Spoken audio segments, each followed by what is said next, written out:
जय श्री राम दोस्तों। कौशिक मैथोलॉजी में आप सभी का स्वागत है। आज मैं आप लोगों को बताने जा रहा हूँ कि जब भगवान शिव श्री राम के दर्शन करने के लिए ज्योतिषी बन गए। भगवान शिव श्री राम के अनन्य भक्त हैं।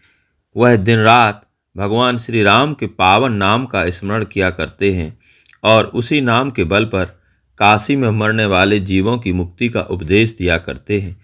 जब उन्होंने सुना कि उनके इष्ट देव श्री राम का अवतार अयोध्या में हो गया, तब उनके हृदय में भगवान श्री राम के दर्शन की लालसा अत्यंत ही बलवती हो गई।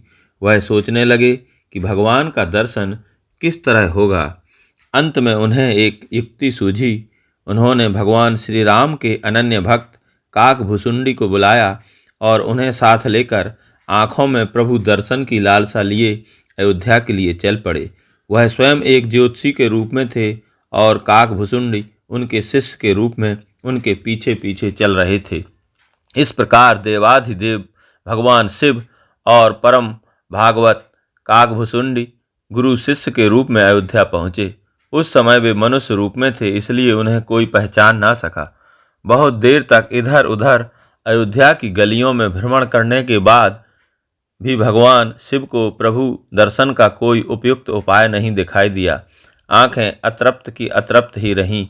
अंत में भगवान शिव एक जगह बैठ गए और काकभुसुंडी जी ने क्षण भर में एक बहुत ही प्रसिद्ध एवं अत्यंत अनुभव वृद्ध ज्योतिषी के आगमन की बात अयोध्या के घर घर में फैला दी। लोग झुंड के झुंड ज्योतिषी के पास आने लगे और भगवान शंकर ने उन्हें हर प्रकार से संतुष्ट करके भेजना शुरू कर दिया। भला त्रिकालज्ञ भगवान शिव से किसी के भूत भविष्य वर्तमान की बातें कैसे छिप सकती थीं। चारों ओर भगवान शिव की ज्योतिष मर्मज्ञता की चर्चा हो रही थी। कुछ समय में ज्योतिषी की विशेषता की चर्चा राजभवन की दासियों ने सुनी और फिर भगवान शिव के भाग्योदय का समय आ गया। शीघ्र ही दासियों के माध्यम से राजभवन में कौशल्या माँ तक प्रकांड ज्योतिषी के आगमन का समाचार पहुंच गया। जल्द ही भगवान शिव को सम्मान के साथ कौशल्या के महल में दासियों के द्वारा बुलवाया गया। भगवान शिव के आनंद का तो पारावार ही न रहा। जब उन्होंने सर्वतंत्र स्वतंत्र प्रभु को कौशल्या माँ की गोद में बैठकर मंद मंद मुस्कुराते हुए देखा तो उनके मुख से बरबसी शब्द फूट पड़े। व्यापक ब्रह्म निरंजन निर्गुण विगत विनोद, सो अज प्रेम भगत बस कौशल्या के गोद। भगवान शिव का राजमहल में यथोचित सत्कार किया गया। सुमित्रा तथा कैकेयी भी अपने पुत्रों के साथ कौशल्या के भवन में पहुंची।